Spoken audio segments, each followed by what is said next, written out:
Crack! It's a line drive. It's a rocket of a line drive hit over the first baseman's head. It caught shot. It ricocheted off the bottom of the right field fence and it's rolling towards the center of right field, with the right fielder sprinting to get the ball. As soon as he hit it, the batter already made up his mind that he was going to second base. As he was rounding first base, the right fielder barely comes up with the ball. I'm going to pause there. Little does the runner know that the right fielder has a cannon for an arm, and little does the right fielder know that the runner is one of the fastest in the league. So I'm going to resume. The right fielder chucks the ball from his ear hole to second base. Line drive. The runner, now it's a race between the ball and the runner. The ball gets to second base, the runner dives head first, and the call is out. Wait a minute. I'm the manager of the batter's team, and I'm thinking to myself, he looks pretty safe, with no bias in my opinion at all. So I spit the tobacco in my mouth, and I run over to second base, tell the umpire that was a piece of manure call. But I probably used a word that's different from manure. At the same time, looking back at the dugout to get the thumbs up or thumbs down from my dugout coach, whether we review the play or not. I get the thumbs up. So I tell the umpire I'm going to challenge the play, and in Major League Baseball now you have to be specific to what you're going to challenge. So I tell him I'm going to challenge that the runner was safe at second base. So the umpires go to home plate, and they wait to hear the call back from New York City, and we're playing in Los Angeles, to hear if the runner was safe or not. So about a minute and a half later, the umpires reconvene at the center of the field, and they say that the runner was safe. Everything's fine and dandy. Next batter comes up, hits a double off the wall, scores the runner from second base, and we win the game 1-0. Instant replay was an idea that was introduced in 2008, and initially it was just for home runs and fan interference. And this sparked a lot of controversy because, from a fan's perspective, because we know that a home run is a home run when the ball goes over the fence. But this was really successful up until the point of 2010, when Armando Galarraga was pitching a perfect game for the Detroit Tigers, all the way to the 9th inning, actually 2 outs, and it was a ground ball hit to first base. Miguel Cabrera underhanded it to Armando Galarraga, and Jim Joyce called the runner safe, ruining his perfect game, ruining a no-hitter, and ruining his chances of going down in baseball history. But as we've seen on ESPN after that game, that the runner was really out. So if instant replay was expanded back then, the umpires or the coaches could review that play and rule him out. That's why that case got Major League Baseball to rethink instant replay and expand it.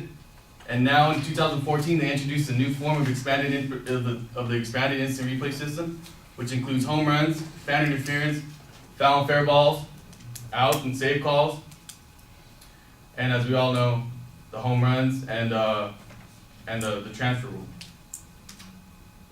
The manager is only given 2 challenges, and the second challenge can only be used if the first challenge prevails. So basically, you can only use the second challenge if the first challenge is successful.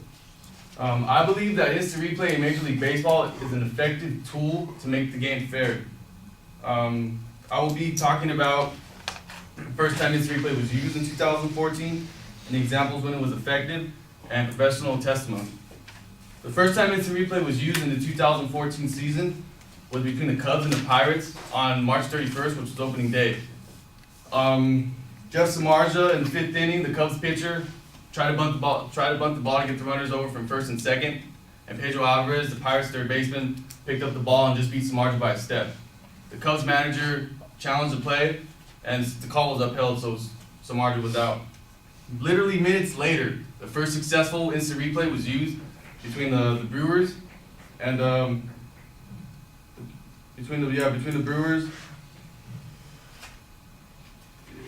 Brewers, Ryan Braun and the Pirates. The Brewers star Ryan Braun was ruled out instead of safe.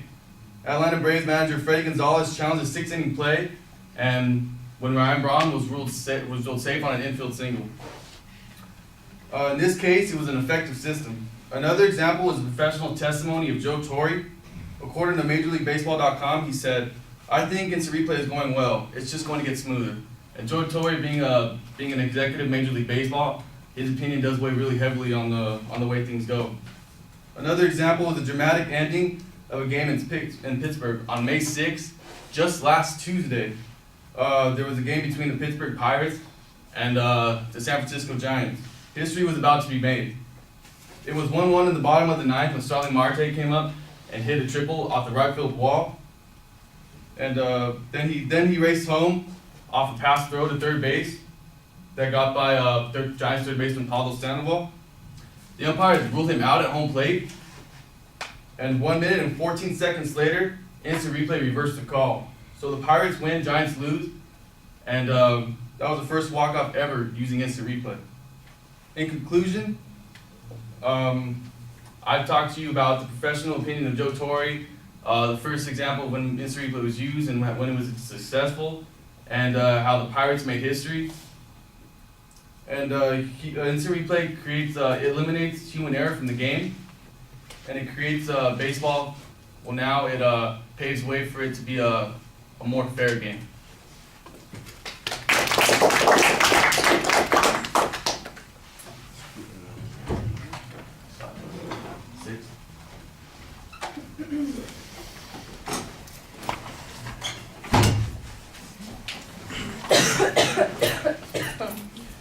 Corey, are you here? Yeah. Why don't you let us know what you thought? I thought he had a nice attention device. He was able to get everyone's attention. I thought he had great energy while giving his speech. And baseball's kind of boring to me, but he made it interesting by with his good energy. I thought he was well organized, and I thought he had nice examples to back up his point. Okay. Yeah, I think the visualization at the beginning is nice and dramatic, and the delivery of it also enhances our willingness to listen to the presentation. You got a lot of energy there. It takes you almost 3 minutes, though, a little over 3 minutes actually, to get to your purpose statement in the preview.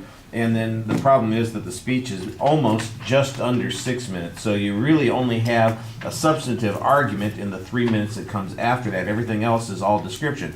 So you pulled us in. Now, why is it that we need to hear this argument? Is this controversial? Is there any chance that it would be tossed out? Are people objecting or protesting against it? I think that that's something that you need to give us a little bit more of so that we know why it is that you have to convince us. It is a claim of value, maybe a little bit of a claim of fact also, that says that this is working, that it's doing a good job, that it's fixing problems that it's supposed to fix. I thought that you gave some nice examples to show how it is working, and you also have a piece of testimony that you throw in to add some credibility to the position. It's early in the process. I don't know if there's much opportunity to look at negative examples, places where the decisions are still controversial, because I know that instant replay doesn't always solve those problems in other sports. You know, people look back at it and say, "What are you talking about? That was clearly," and everybody said, "No, it wasn't," and they still rule it a particular way. And I'm wondering when we're going to have those examples in baseball. I'm sure there will be some of them. I think we talked a little bit about it. The thing that I think people worry about is, are we going to be second guessing everything? This is, baseball is a game about tradition and that kind of stuff, and this certainly seems to be like a revolution in terms of the tradition. So that might be something that you could put into the speech to tell us, so it's not just an informative speech, but there really is a point of view on this. All right, thank you.